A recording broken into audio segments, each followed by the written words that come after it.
That makes me feel better. All right.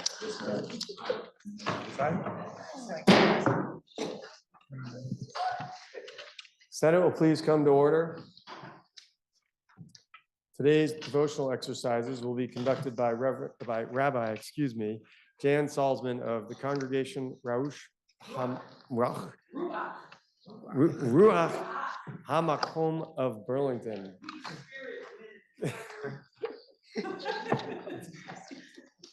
We're all friends, it's okay. I can harass them. So good morning, good morning.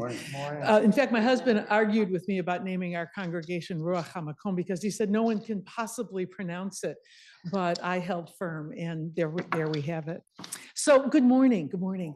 This week's Torah portion is got some amazing things in it, and they're perfect for our time right now. One of the things that happens is the download of what's called the 10 Commandments, even though the word commandment does not appear in the text, right? It's the 10 utterances. And so it's version 1.0 of that. It'll get changed as it gets repeated later in the text. But before that can happen, there's a profound scene with Moses. So the people, the mixed multitudes, not just Hebrews, but everybody who needed to get out of slavery have left. They've gone through the sea, and there they are. They're already starting to complain.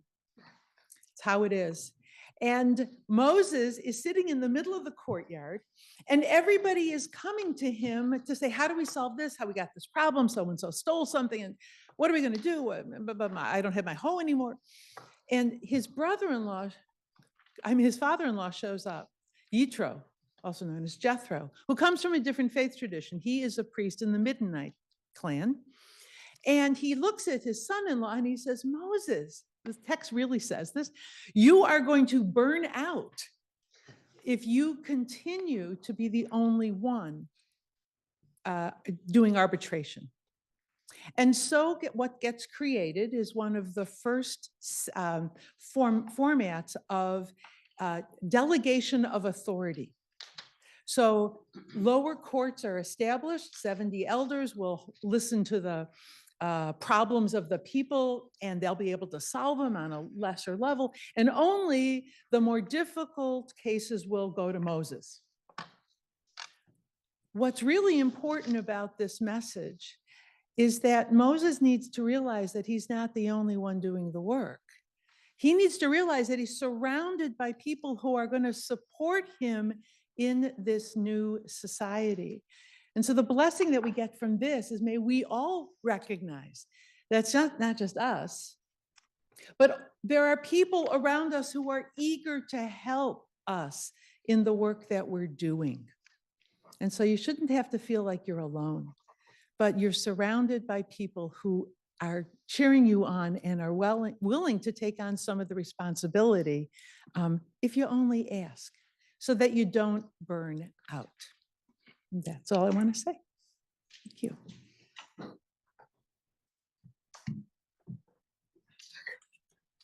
Thank you.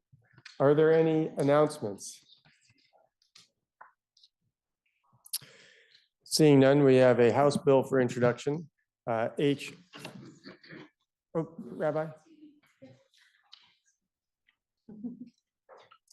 House bill for introduction, H363, which passed the House on the 31st of January. Please listen to the first reading of the bill by title. H363, an act relating to prohibiting discrimination based on certain hair types and styles.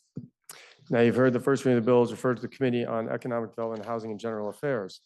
That brings us to the orders of the day.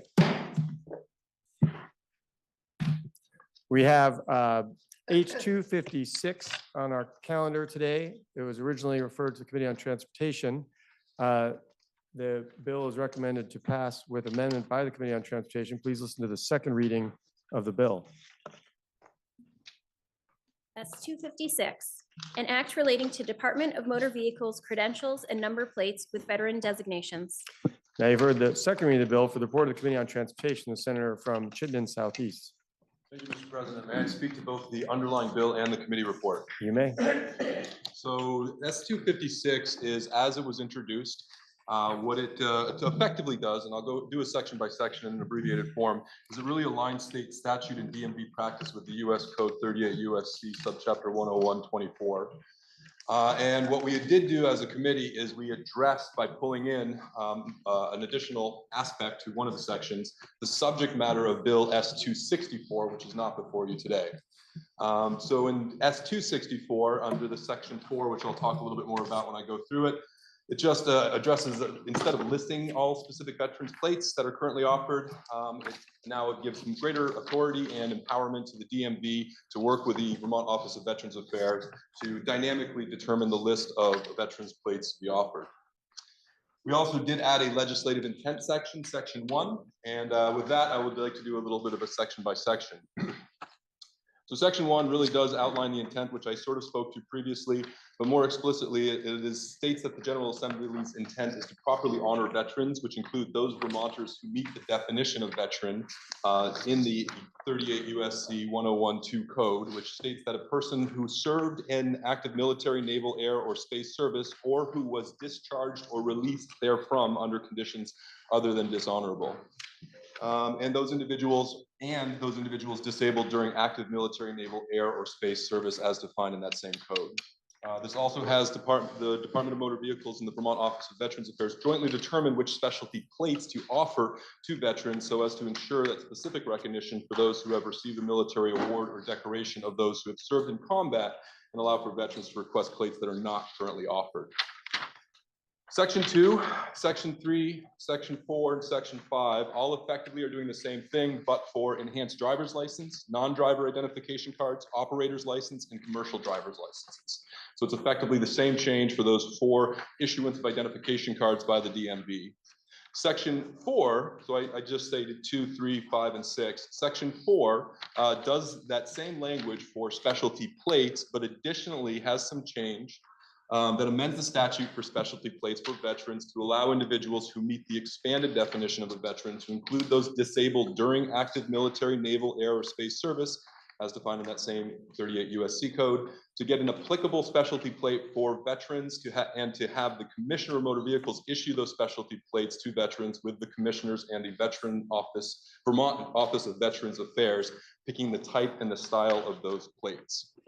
Effectively, this is cleanup language synchronizing with our U.S. federal code as to for what qualifies as a veteran, and enables the DMV to have a more dynamic list of eligible veterans plates in concert with our Vermont Office of Veterans Affairs.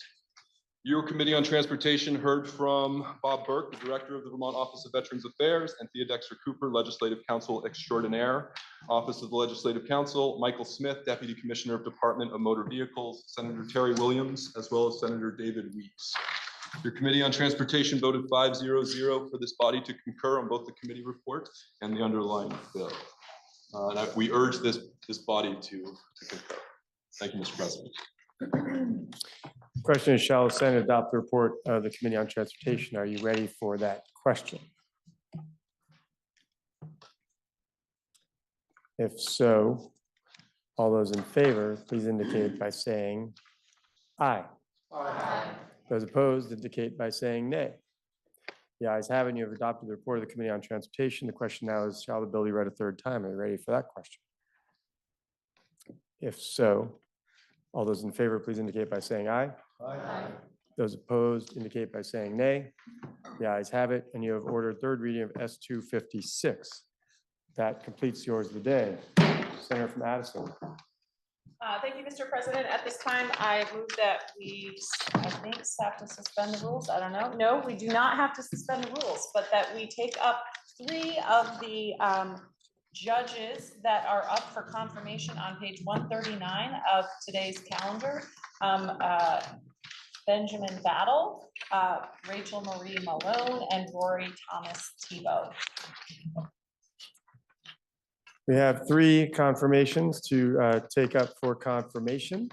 The first appointment is Benjamin Battles for the as a member of the Superior Court for a term from and including December 12th, 2023 to and including March 31st, 2026, and until a successor is appointed and has qualified. For the report on Benjamin Battles, we'd like to hear from the senator from Chittenden Central. Thank you, Mr. President. Judge Benjamin Battles has been practicing law since 2008, first in New York and in Vermont beginning in 2013. Judge Battles received a bachelor's in political science from the University of Vermont in 2002 and his law degree from Brooklyn Law School in 2007. In addition to his work as an attorney with the state of New York and the state of Vermont, he has also worked in the U.S. Supreme Court, the U.S. Court of Appeals in the 2nd, 3rd, 5th, 6th, 10th, and D.C. circuits. Judge Battles has a specialty in appellate and constitutional litigation and complex civil litigation. The majority of Judge Battles' experience is in litigation in many different areas, as we've seen. Most recently, Judge Battles taught at the Vermont Law and Graduate School since 2002 and supervised the largest division at the Attorney General's office. He also served as the chair of the office's ethics committee. Judge Battles grew up in a home with parents who were deeply committed to public service and working with groups who had been harmed by discrimination, and this instilled in him at an early age the desire to give back to his community and create more just systems to leave the world better because of his work. Judge Battles has been practicing as a Superior Court judge in Caledonia and Essex County in the family and juvenile courts since he was appointed in December of 2023. Judge Battles came with recommendations from across the legal world, including judges, colleagues, both prosecutors and defense attorneys, and even former lawyers in which he was their opponent. This speaks to his ability to be fair, measured, and professional. The vote in the committee was 4-0-1, with one senator recusing themselves due to a professional relationship with Judge Battles. We ask for the body's support in finalizing the appointment of Judge Battles. So the question is, shall the appointment of Benjamin D. Battles of Waterbury as Superior Court Judge be confirmed by the Senate? Are you ready for the question? Roll call. Roll call has been requested. Senator from Rutland. Are you ready for the question? If so, the secretary shall commence to call the roll.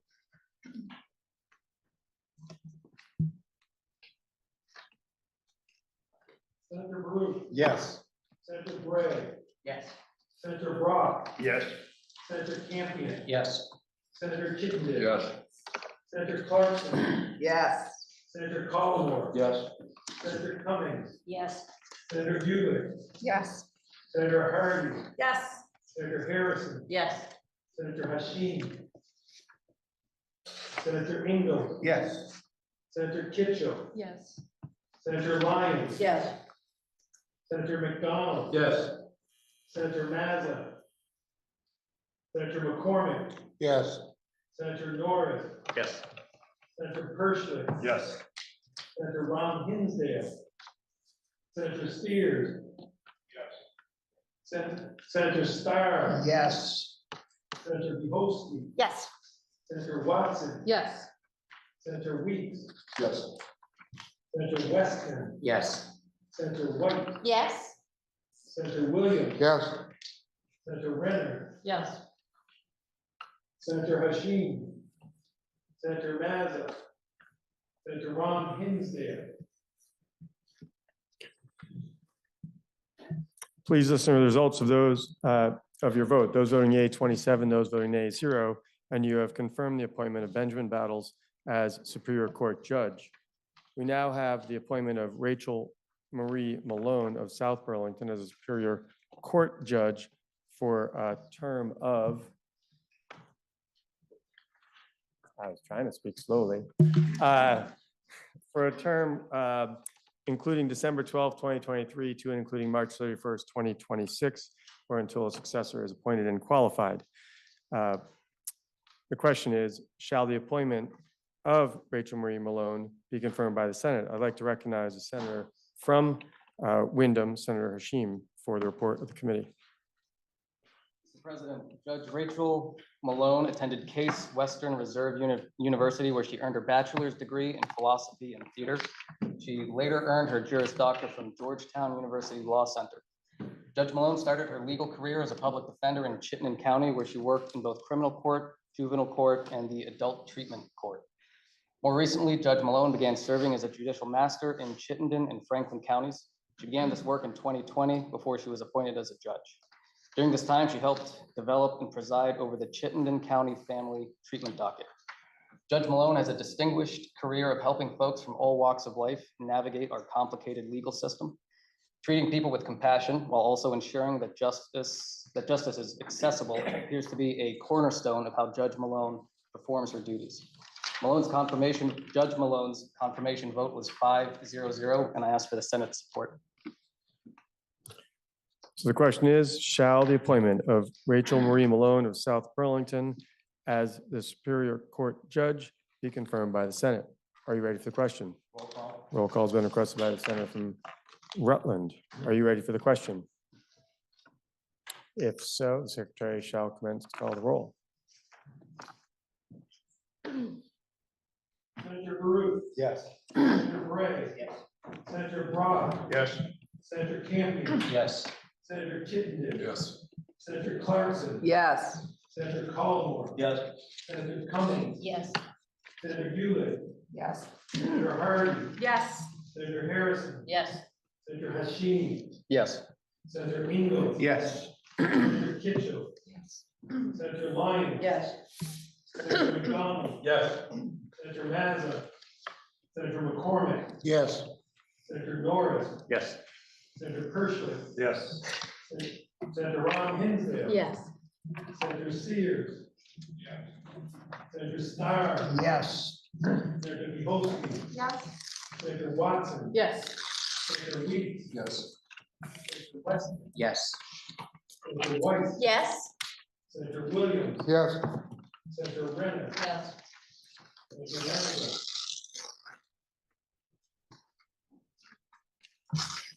Please listen to the results of your vote. Those voting yea, 29, those voting nay, 0, and you have confirmed Rachel Marie Malone as a Superior Court Judge.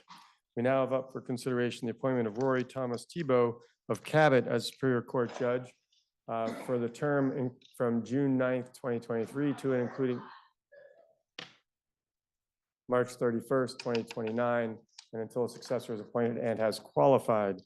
The question will be, shall the appointment of Roy Thomas Tebow be confirmed by the Senate? I'd like to recognize Senator from Wyndham for the report of the committee. Mr. President, Judge Rory Tebow attended the University of Richmond, where he earned a bachelor's degree in political science. He later earned his Juris Doctor from the Vermont Law School. After graduating from VLS, Judge Tebow served as a judge advocate for 8 years in the U.S. Army.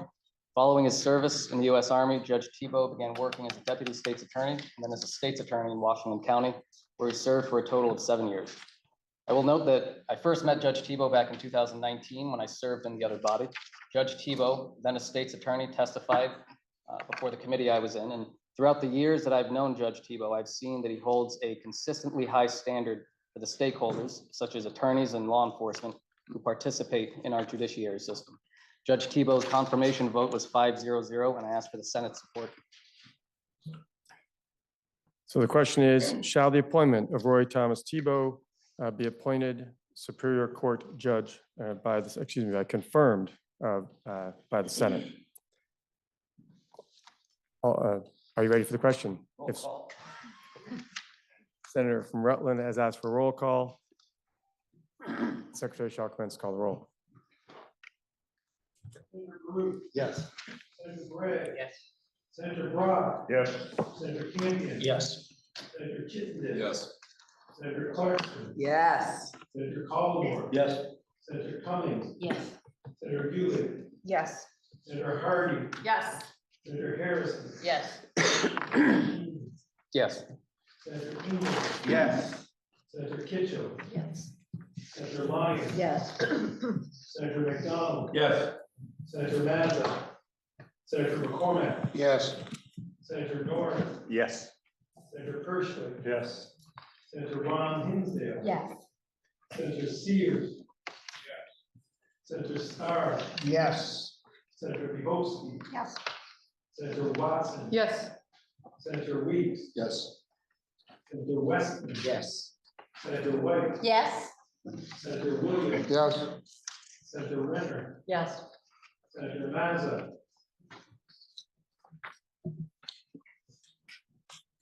Please listen to the results of your vote. Those voting yea, 29, those voting nay, 0, and you have confirmed Rory Thomas Tebow as Superior Court Judge. That completes yours of the day. Senator from Chittenden Central.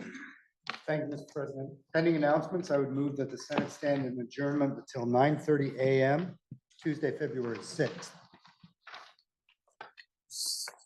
Are there any announcements, Senator from Chittenden Southeast? By way of announcement, I'd like to make a point of personal privilege. You may. Thank you. So over the last year or so, on Fridays, when we moved to adjourn for 9:30, I would often vote nay. And a couple of senators asked me why. We did a division in the last session, and they didn't know. And so I just thought I'd articulate why. Okay. My opinion is that 10 a.m. on Tuesday sounds a little more reasonable. And for a couple of reasons, I think convening at 10 a.m. would allow for committees. I remember a couple of stressful sessions where the committee had to pull together something before the Tuesday at 9:30. And then also for my colleagues and friends from the tropics of Vermont, I thought it would give them an extra half an hour to get up here for Tuesday at 9:30. That being the case, I respect you all so much that I will very quietly have my nays vote so as to not trigger a division call, nor a roll call by any means. So my apologies if I used your time unnecessarily last time in my day. Are there any other announcements? Senator from Franklin. Thank you, Mr. President. I also rise on a point of personal privilege in order to remind the body again that today is Groundhog Day. It's something that we always seem to forget. And I mentioned it last year because when people ask me what it's like to serve in this body, I always try to remind them of Groundhog Day. Groundhog Day is a movie in 1993 starring Bill Murray. And it's a movie about a person who found himself in an endless time loop. And no matter what he did, every single day when he woke up, that day was exactly like the day before. And that's what it's like here in the Senate. In fact, I did a little research. I took a look at bills introduced this year compared to bills introduced last year or the last biennium. And it's remarkable the number of bills that were identical, introduced to do the same thing by the same people over and over and over again. And it occurred to me as I looked at that and I looked at what we seem to do in committee day in and day out at a very high cost of coming here both in time and effort. We now make a recording video of what we do, and perhaps we should think about next year, instead of coming here at all, simply playing that videotape over, and we would get the same benefit because we would see the same thing, just as we did before. Perhaps we might save a lot of money in the process. Thank you. Senator from Chittenden Central. Thank you, Mr. President. I will also offer a point of personal privilege. The movie Groundhog Day does portray the same events again and again and again. But the point is that Bill Murray changes. His world changes. It gets better because of that process. So I offer that as a simple rejoinder. Thank you. Senator from Bennington. Thank you, Mr. President. Senate Education will meet at 1 p.m. Now that sure seems like something we hear every day. Senator from Addison. Thank you, Mr. President. The Senate Government Operations Committee and its ongoing efforts to make the world better will meet today at 1 o'clock. Thank you. Senator from Washington. Thank you, Mr. President. Senate Finance will meet at 1 o'clock. Senator from Essex. Thank you, Mr. President. Senate institutions will meet today at 1 o'clock. Are there any further announcements? By way of announcement, two brief announcements. One, just a reminder to all senators, because this has been something that's gone on for a number of years, actually. In order to save you time and requesting anything of me, because you already do have to at times, you don't actually, when reporting a bill, have to ask permission to discuss the underlying bill as well as the amendment. The bill is inherently what's on the calendar and part of the conversation. So just to save you all that extra step in your presentations. Secondly, at one point, my office had about 30 mugs, of which there are very few remaining. So if there are mugs on your desks at the end of the day, or at some point when you come by, feel free to bring them back to our office. We can get them washed and ready for the next day. Or if you'd care to take them home and wash them, that's fine too. But we are low on mugs if you happen to have them piling up in your committees. With that, Senator from Chittenden Central has moved that the Senate stand adjournment till Tuesday, February 6th at 9:30. Are you ready for the question? If so, all those in favor, please indicate by saying aye. Those opposed indicate by saying nay. No. The ayes appear to have it. The ayes do have it. And Senate will stand adjournment until February 6th at 9:30.